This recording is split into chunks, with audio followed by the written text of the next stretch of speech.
सच के साथ। नमस्कार, सिटी वाराणसी लाइव में आप सभी का स्वागत है। मैं हूं अमित मिश्रा। आइए देखते हैं आज की खास खबरें। मोक्षदा एकादशी पर श्री हरिश्चंद्र इंटरमीडिएट कॉलेज प्रांगण में गीता जयंती पुरस्कार वितरण समारोह का आयोजन। नागरिक सुरक्षा की स्थापना दिवस के सप्ताह व्यापी कार्यक्रम के तहत नकली प्लास्टिक उन्मूलन के खिलाफ जन जागरूकता रैली। 80 घाट स्थित सुबह बनास के मंच पर कैप्टन राघवेंद्र की प्रभा उपन्यास का हुआ लोकार्पण। और सनबीम इंग्लिश स्कूल भगवानपुर में मिक्स मार्शल आर्ट के 4 दिवसीय शिविर का हुआ भव्य शुभारंभ। और अब समाचार विस्तार से। नागरिक सुरक्षा की स्थापना दिवस के सप्ताहव्यापी कार्यक्रम के अंतर्गत प्लास्टिक उन्मूलन के खिलाफ जन जागरूकता रैली निकाली गई। नागरिक सुरक्षा की स्थापना दिवस के सप्ताह व्यापी कार्यक्रम के अंतर्गत भेलूपुर प्रखंड वाराणसी के स्वयंसेवकों द्वारा प्लास्टिक उन्मूलन के खिलाफ जन जागरूकता रैली निकाली गई और लोगों में प्रेरित किया गया कि प्लास्टिक का प्रयोग न करें। इस कार्यक्रम की अध्यक्षता Neeraj Mishra, deputy controller Varanasi, ADC Vivek Rai, Irfan ul Huda, Amul Srivastava, नागरिक सुरक्षा के अन्य वरिष्ठ अधिकारियों की उपस्थिति में भेलूपुर प्रखंड के डिविजनल वार्डन वीवी सुंदर शास्त्री, डिप्टी डिविजनल वार्डन अभिषेक जायसवाल के नेतृत्व में इस रैली का आयोजन किया गया था, जिसमें प्रखंड के सभी स्वयंसेवकों, वरिष्ठ warden, ICO, staff officer Arun Ratan Banerjee, प्रखंड के सभी वरिष्ठ पोस्ट वार्डन, मुख्य रूप से संतोष मिश्रा, संदीप कुमार, संतोष कुमार गुप्ता, प्रस्तावित post warden Bhupendra Singh Gill, doctor Bakshi, Ganesh Saini, Manoj Kumar Rai, Munna Lal Yadav, Anupam Bhattacharya, Anoop Kumar Singh, महिला स्वयंसेवक में सुरैया बानो, शर्बानी धारा एवं अन्य महिला स्वयंसेवकों की उपस्थिति रही। प्रखंड के विभिन्न पोस्टों के स्वयंसेवकों की उपस्थिति रही। मोक्षदा एकादशी के अवसर पर श्री हरिश्चंद्र इंटरमीडिएट कॉलेज के भारतेंदु सभागार में गीता जयंती एवं पुरस्कार वितरण का आयोजन किया गया। मोक्षदा एकादशी बुधवार को श्री हरिश्चंद्र इंटरमीडिएट कॉलेज के भारतेंदु सभागार में गीता जयंती एवं पुरस्कार वितरण समारोह प्रोफेसर राम मूर्ति चतुर्वेदी, पूर्व विभागाध्यक्ष संस्कृत विभाग, महात्मा गांधी काशी विद्यापीठ वाराणसी के मुख्य आतिथ्य में आयोजित हुआ। प्रधानाचार्य डॉक्टर उमेश कुमार सिंह के अनुसार विगत वर्षों की भांति इस वर्ष भी 22 नवंबर को विद्यालय परिसर में श्रीमद् भागवत गीता विषयक विविध प्रतियोगिताएं अंतर विद्यालय स्तर पर प्रहलाद राय झुंझुनवाला स्मृति गीता स्वाध्याय केंद्र की ओर से आयोजित किया गया था। इस प्रतियोगिता में 25 विद्यालयों के 165 बच्चों ने प्रतिभाग किया, जिन्हें गीता जयंती के अवसर पर पुरस्कृत किया गया। इस अवसर पर गीता प्रतियोगिता के आयोजक, गीता मर्मज्ञ एवं गीता स्वाध्याय केंद्र के मंत्री दीनानाथ झुंझुनवाला, अध्यक्ष रमा रमन जी एवं अन्य गणमान्य सदस्यों ने अपने विचार व्यक्त किए, बच्चों को सत्कर्म करने एवं सद्मार्ग पर चलने की प्रेरणा दी। धन्यवाद ज्ञापन विद्यालय के प्रधानाचार्य डॉक्टर उमेश कुमार सिंह ने किया। कार्यक्रम में अखिलेश, अजय त्रिपाठी, राजकुमार गौतम, प्रीति, अंबिका, अवशिष्ट प्रकाश गोयल एवं अन्य लोगों की सहभागिता रही। नमामि गंगे के स्वयंसेवकों ने प्रयागराज में पवित्र संगम तट पर स्वच्छता अभियान चलाया। प्रयागराज में गंगा यमुना सरस्वती के संगम तट पर बुधवार को नमामि गंगे के स्वयंसेवकों ने स्वच्छता अभियान चलाया।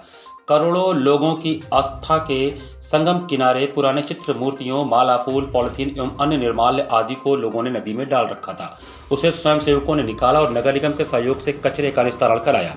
नमामि गंगे काशी क्षेत्र के संयोजक व नगर निगम के स्वच्छता ब्रांड एम्बेसडर राजेश शुक्ला के नेतृत्व में जन जागरण अभियान चलाया गया। स्वच्छता के लिए लोगों को जागरूक भी किया गया। नमामि गंगे काशी क्षेत्र के संयोजक राजेश शुक्ला ने बताया कि प्रयागराज में गंगा यमुना सरस्वती का संगम सिर्फ 3 नदियों का नहीं बल्कि सनातन धर्म को मानने वाले करोड़ों लोगों की आस्था का भी संगम है। देश और विदेश से आने वाले लाखों करोड़ों लोग यहाँ के स्वच्छ और निर्मल जल में आस्था की डुबकी लगाकर सनातन परंपरा का निर्वहन करते हैं। तीर्थों के तीर्थ संगम के प्रति लोगों की आस्था यूं ही बनी रहे, इसके लिए नमामि गंगे के स्वयंसेवक दिन रात नदियों की स्वच्छता और निर्मलता को बनाए रखने में जुटे हुए हैं। महाकुंभ 2025 के दौरान जब करोड़ों लोग संगम में पवित्र स्नान करेंगे, तब भी नमामि गंगे के स्वयंसेवक नदियों की स्वच्छता सुनिश्चित करने के लिए पहरेदार बनकर खड़े रहेंगे। आयोजन में प्रमुख रूप से नमामि गंगे काशी क्षेत्र के संयोजक व नगर निगम स्वच्छता ब्रांड एम्बेसडर राजेश शुक्ला, विनोद उपाध्याय, विकास जोशी, पूनम शुक्ला, सोनी उपाध्याय, खुशबू जोशी, सूर्यांश शुक्ला एवं बड़ी संख्या में श्रद्धालु उपस्थित रहे। गंगा जो पूरे समस्त भारत को एकता के सूत्र में बांधने का काम करती हैं, सभी जाति धर्म के लोग हमारी गंगा के तट पर सकुशल आनंदित होते हैं। जीवन से लेकर मृत्यु तक के सारे संस्कार हम गंगा के तट पर करते हैं। तो हमारा भी दायित्व होता है कि हम अपनी गंगा के तट को स्वच्छ रखें। माँ गंगा, यमुना और सरस्वती का तट साफ सुथरा दिखाया जाए और दिखाई दे। इस निमित्त हमने मिलकर सफाई भी की है और लोगों को जागरूक करते हुए हमारा यह प्रयास रहेगा कि महाकुंभ सन 2025 में हमारा जो नमामि गंगे का योजना है उसके माध्यम से यह संगम का तट साफ सुथरा निर्मल दिखाई दे। गंगा मैया अविरल भी रहे, निर्मल भी रहे। Progressive foundation of human rights द्वारा मानवाधिकार और सामाजिक न्याय विषयक राष्ट्रीय सम्मेलन का आयोजन किया गया। विश्व मानवाधिकार दिवस के अवसर पर progressive foundation of human rights Gandhinagar Gujarat के द्वारा होटल रमादा कटेसर रामनगर में मानवाधिकार और सामाजिक न्याय विषय पर एक राष्ट्रीय सम्मेलन का आयोजन किया गया, जिसमें देश की जानी मानी हस्तियों और 27 राज्यों के प्रतिनिधियों ने भाग लिया। यह राष्ट्रीय सम्मेलन पिछले 18 वर्षों से progressive foundation of human rights द्वारा आयोजित किया जा रहा है। इस कार्यक्रम के मुख्य वक्ता दयाशंकर मिश्र दयालु, आयुष मंत्री स्वतंत्र प्रभार उत्तर प्रदेश सरकार, नरेश रावल पूर्व गृह मंत्री गुजरात सरकार की उपस्थिति में हुआ। राजू परमार पूर्व सांसद राज्यसभा, रोहित पांडे पूर्व सचिव supreme court bar association, Rakesh Pandey पूर्व उपाध्यक्ष सेंट्रल बार बनारस, विश्वभूषण मिश्रा कार्यकारी अध्यक्ष काशी विश्वनाथ मंदिर, डॉक्टर रतिशंकर त्रिपाठी ने भी कार्यक्रम में शिरकत किया। इस कार्यक्रम की अध्यक्षता progressive foundation of human rights के अध्यक्ष एवं अभिनेता राकेश पांडे ने किया। कार्यक्रम का संचालन भारत गौरव डॉक्टर अनिता सहगल सुंदरा राष्ट्रीय एंकर एवं सुप्रसिद्ध लेखिका ने किया। इस समाज में उनके अधिकार क्या होते हैं, उनके मानवाधिकारों का हनन होता है, तो ऐसी जो संस्थाएं हैं वो संस्थाएं उनके हक के लिए लड़ाई लड़ती हैं, उनको जागरूक करती हैं। समाज में इस तरह की घटनाओं को रोक लगाने के लिए समाज को क्या क्या एहतियात बरतने चाहिए, कैसे वो जन जागरूकता के लिए ऐसी संस्थाओं का समाज में बहुत महत्व है, जो लोगों को लगातार इस तरह की चीज़ों को बढ़ावा देने के लिए रोकती हैं। कोई समाज में ऐसा काम न करे जिससे कि समाज में लोगों के कहीं से उनके हक मारे जाए, उनका अधिकार छीना जाए, तो इन संस्थाओं का यही रोल है। मंगलवार की देर रात नखाइन गांव रोहनिया में पुलिस और बदमाशों की हुई मुठभेड़ में एक बदमाश को घायलावस्था में पुलिस ने गिरफ्तार किया, जबकि दूसरा बदमाश भागने में सफल रहा। वाराणसी के रोहनिया थाना क्षेत्र के नखाइन गांव में मंगलवार देर रात पुलिस और बदमाशों की मुठभेड़ हो गई, जिसमें एक बदमाश के पैर में गोली लग गई, जबकि दूसरा बदमाश अंधेरे का फायदा उठाकर भाग निकला। पुलिस ने घायल बदमाश को नजदीकी स्वास्थ्य केंद्र में भर्ती कराया, जबकि फरार दूसरे बदमाश की तलाश की जा रही है। इस संदर्भ में एडीसीपी वरुणा जोन श्रवण टी ने बताया कि रोहनिया क्षेत्र के नखाइन गांव के पास दो बदमाशों के होने की सूचना मिली। चेकिंग के दौरान दो अलग अलग मोटरसाइकिल से दो बदमाश आते दिखाई दिए। बदमाशों का पुलिस ने पीछा किया, लेकिन इशारा किए जाने के बाद भी वे नहीं रुके। बदमाशों ने पुलिस पर फायर कर दिया। इस पर पुलिस को भी जवाबी कार्रवाई करनी पड़ी। पुलिस की जवाबी कार्रवाई से एक बदमाश घायल हो गया। बदमाश बेदी पटेल के पैर में गोली लग गई, उसका साथी अंधेरे का फायदा उठाकर भाग निकला। घायल बदमाश बेदी पटेल को अस्पताल में भर्ती कराया गया, जहां उसकी हालत स्थिर बताई जा रही है। उसका इलाज चल रहा है। उन्होंने बताया कि फरार बदमाश की तलाश में पुलिस ने आसपास के इलाकों में सघन चेकिंग अभियान चलाया है। फरार बदमाश की तलाश की जा रही है। उन्होंने कहा कि जल्द ही फरार बदमाश भी पुलिस की गिरफ्त में होगा। पुलिस आयुक्त वाराणसी महोदय के निर्देशन अनुसार शादी के सीजन में कोई चोरी लूट की घटना ना हो, उसको दृष्टिगत रखते हुए वरुणा जोन में लगातार चेकिंग किया जा रहा था। इस क्रम में आज चेकिंग के दौरान दो व्यक्ति दो अलग अलग टू व्हीलर में आ रहे थे।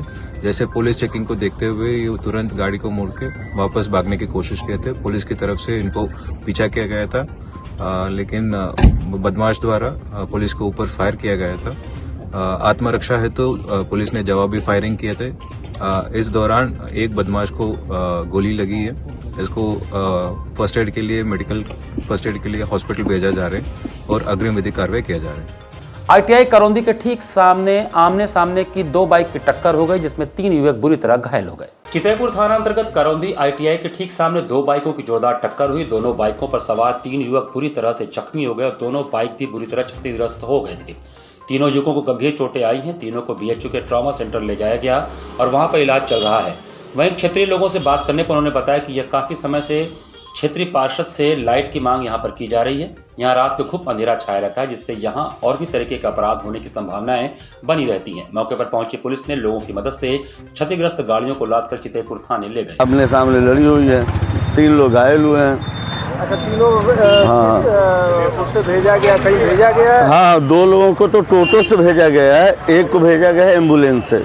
हालत कैसी है? अरे तीनों की हालत गंभीर है। कहाँ के रहने वाले? अब ये तो नहीं बताया जा सकता, अननोन लोग हैं। एक्सीडेंट हुआ यही तुरंत आईटीआई के ठीक सामने, आईटीआई गेट के सामने। तो यहाँ काफी अंधेरा भी दिखता अरे है। काफी अंधेरा का, यहाँ कभी भी लाइट रहती ही नहीं है। यहाँ लाइट है ही नहीं, रहती ही नहीं है। यहाँ कितनी बार एक्सीडेंट हुआ है, प्रकाश की व्यवस्था नहीं है। और कितनी बार इस पे कहा गया है, लेकिन यहाँ लाइट की व्यवस्था 200 मीटर की एरिया में नहीं है। सनबीम स्कूल भगवानपुर में मिक्स मार्शल आर्ट का 4 दिवसीय प्रशिक्षण शिविर शुरू हुआ। सनबीम इंग्लिश स्कूल भगवानपुर में नवनिर्मित मिक्स मार्शल आर्ट हॉल में 4 दिवसीय प्रशिक्षण शिविर का भव्य शुभारंभ हुआ। इस शिविर का नेतृत्व वर्ल्ड चैंपियन और प्रसिद्ध अंतर्राष्ट्रीय MMA खिलाड़ी नेल्सन पेस द्वारा किया जा रहा है। इनके साथ सहायक कोच की भूमिका में वुशु विशेषज्ञ प्रभा सिंह प्रशिक्षण कार्य संभाल रही हैं। इस विशेष कार्यक्रम का शुभारंभ सनबीम समूह के चेयरपर्सन डॉक्टर दीपक मधोक, वाइस चेयरपर्सन श्रीमती भारती मधोक, मानद निदेशक हर्ष मधोक, मुख्य कार्यकारी अधिकारी संदीप मुखर्जी और प्रधानाचार्य प्रेरणा शर्मा की उपस्थिति में हुआ। मुख्य अतिथि नेल्सन पेस और प्रभा सिंह को पुष्पगुच्छ देकर सम्मानित किया गया। शिविर में 8 से 22 वर्ष की आयु वर्ग के छात्र छात्राओं को मिक्स मार्शल आर्ट्स के विभिन्न पहलुओं से प्रशिक्षित किया जाएगा। यह कला wushu, boxing, kick boxing, judo और रेसलिंग जैसी विधाओं का संयोजन है। शिविर का मुख्य उद्देश्य छात्रों में आत्मरक्षा कौशल विकसित करना और उन्हें शारीरिक व मानसिक रूप से सशक्त बनाना है। यह शिविर विशेष रूप से महिलाओं में आत्मरक्षा के प्रति जागरूकता बढ़ाने और उनकी सुरक्षा सुनिश्चित करने के लिए आयोजित किया गया है। विद्यालय का मानना है कि आत्मरक्षा का ज्ञान हर छात्र और छात्रा के जीवन में आवश्यक है। शिविर का समापन 14 तारीख को होगा, जिसमें प्रशिक्षित खिलाड़ियों के बीच एक प्रतियोगिता का आयोजन किया जाएगा। इस प्रतियोगिता के विजेताओं को पुरस्कार वितरण के साथ कार्यक्रम संपन्न होगा। इस अवसर पर सनबीम समूह के मानद निदेशक हर्ष मधोक ने नेल्सन पेश और प्रभा सिंह का आभार व्यक्त करते हुए कहा कि यह 4 दिवसीय शिविर छात्रों के व्यक्तित्व विकास और उनके आत्मविश्वास को बढ़ाने में मील का पत्थर साबित होगा। मेहनत और लगन से सफलता प्राप्त करने की प्रेरणा इस शिविर से छात्रों को अवश्य मिलेगी। 4 डेज का फाइट कैंप हो रहा है, जिसमें बच्चे सारे MMA मतलब सारे fighting styles, boxing, wrestling, kick boxing, मुई थाई, ग्रैपलिंग, सारी जितनी भी डिफरेंट मार्शल आर्ट्स हैं उनको कवर होगा। और बच्चे यहाँ का 4 डे कैंप करके वो अपने जो उनके डिसिप्लिन्स हैं, बॉक्सिंग हो गया, कराटे हो गया, टैक्वांडो हो गया, उसमें उनकी परफॉर्मेंस और इम्प्रूव करने का हमारा ये उद्देश्य है कि बच्चे ये फाइट कैंप करके इंस्पायर हों और इंस्पायर होके वो जो भी उनको अगर फाइटर बनना है या उनको गोल्ड मेडल जीतना है यूनिवर्सिटी लेवल पे, स्कूल लेवल पे, तो उसके लिए हम उनको इंकरेज करने के लिए हमने 4 डेज का कैंप रखा है। सुबह बनास के मंच पर कैप्टन राघवेंद्र की प्रभा उपन्यास का लोकार्पण हुआ। 80 घाट स्थित सुबह बनास के मंच पर कैप्टन राघवेंद्र की प्रभा उपन्यास का लोकार्पण हुआ। 1971 के भारत पाक युद्ध की सत्य घटना पर यह उपन्यास आधारित है। इस उपन्यास में कैप्टन राघवेंद्र की धर्मपत्नी प्रभा को जब उनके शहीद होने की खबर मिली तो उन्होंने इस घटना को सच मानने से इनकार कर दिया और उन्होंने यह अटल विश्वास जताया कि उनके पति जीवित हैं। भारतीय संस्कृति में व्याप्त अर्धनारीश्वर की अवधारणा और पति पत्नी के बीच के अटल विश्वास पर यह आधारित उपन्यास अत्यंत अनुपम है।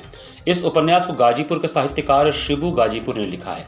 आरंभ में अतिथियों द्वारा गंगा जल का पूजन और दीप प्रज्वलन कर कार्यक्रम का उद्घाटन किया गया।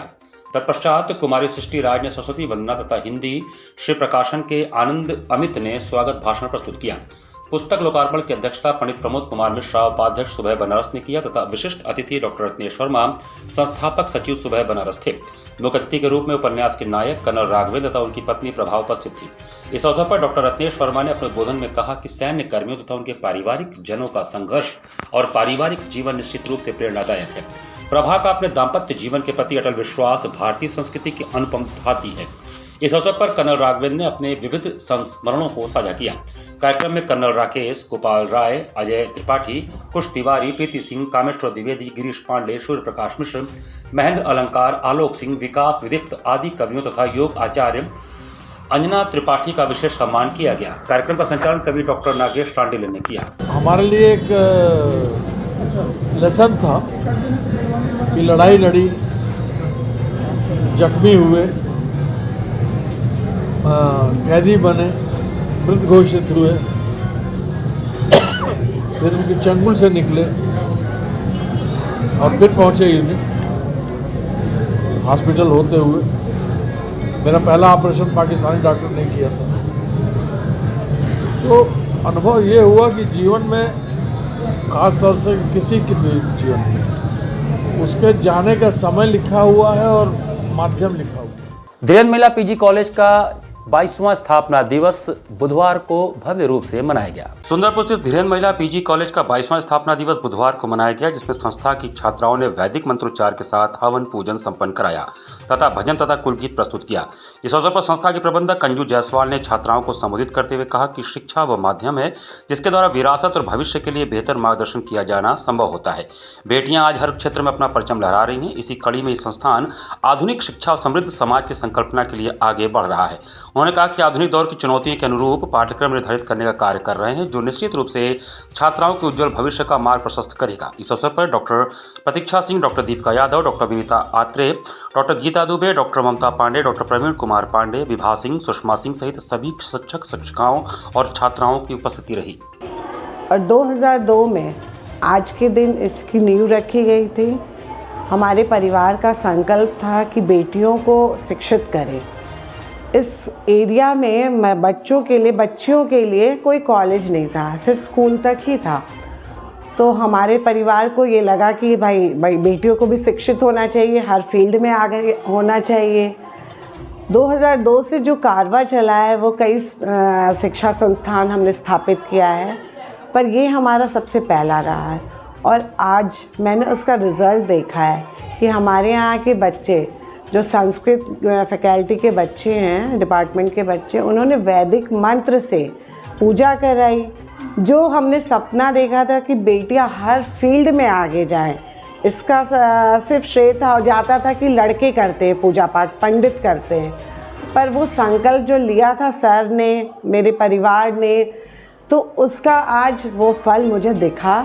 तो ये मुझे बहुत खुशी हुई कि हमारे यहाँ की बच्चियाँ बहुत आगे जा रही हैं और ईश्वर से कामना करती हूँ कि आज इस संस्था दिवस पे मैं और प्रतिज्ञा लूँ कि बच्चों को ईमानदारी से और आगे बढ़ाऊँ और दिन दुनी रात चौगुनी बच्चियाँ हमारी तरक्की करें। 68वें राष्ट्रीय खेलों के महाकुंभ के अंतर्गत वॉलीबॉल अंडर 14 प्रतियोगिता का शुभारंभ हुआ। 68वें राष्ट्रीय खेलों के महाकुंभ के अंतर्गत वाराणसी में आयोजित विद्यालयी वॉलीबॉल अंडर 14 प्रतियोगिता का शुभारंभ कार्यक्रम के मुख्य अतिथि दयाशंकर मिश्र, दयालु आयुष, खाद्य सुरक्षा, औषधि प्रशासन राज्य मंत्री ने MP theatre ground Kashi Hindu विश्वविद्यालय में किया। कार्यक्रम की अध्यक्षता वाराणसी के महापौर अशोक तिवारी द्वारा किया गया। कार्यक्रम का औपचारिक शुभारंभ ध्वजारोहण एवं सभी प्रतिभाग करने वाली टीम के खिलाड़ियों द्वारा ध्वज परेड और भारत के विभिन्न राज्यों की संस्कृति को प्रदर्शित करने वाले रंगारंग कलात्मक प्रस्तुतियों के माध्यम से किया गया। स्वागत उद्बोधन संयुक्त शिक्षा निदेशक माध्यमिक वाराणसी मंडल एवं आयोजन सचिव रामशरण सिंह ने किया, जिसमें उन्होंने वाराणसी में खेलों के लिए माध्यमिक विद्यालयों की भूमिका को बताते हुए अतिथियों का आभार व्यक्त किया।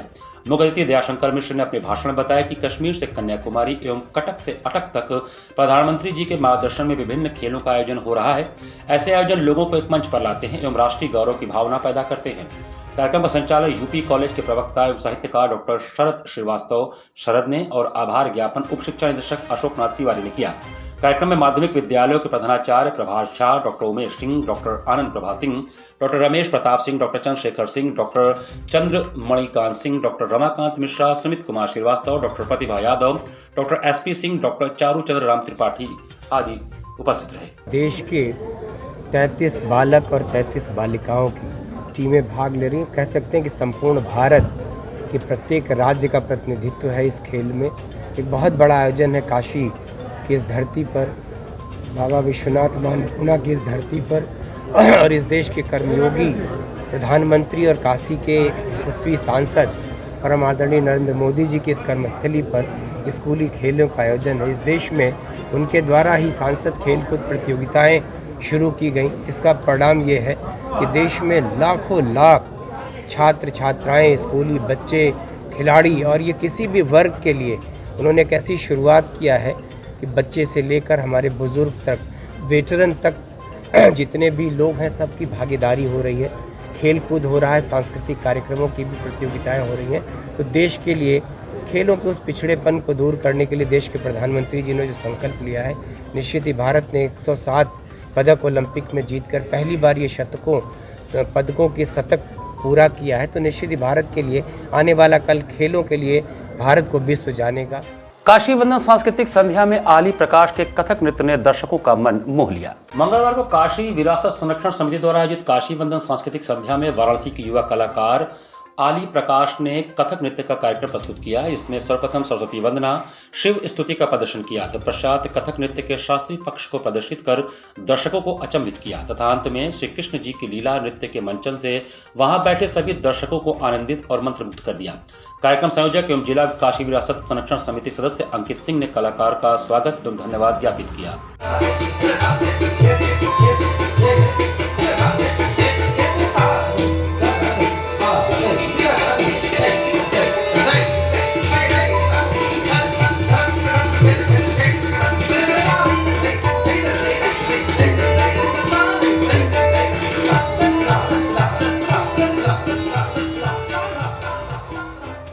इसी के साथ सिटी वाराणसी लाइव का ये संस्करण हमें समाप्त करते हैं। मुझे दीजिए आज्ञा। नमस्कार।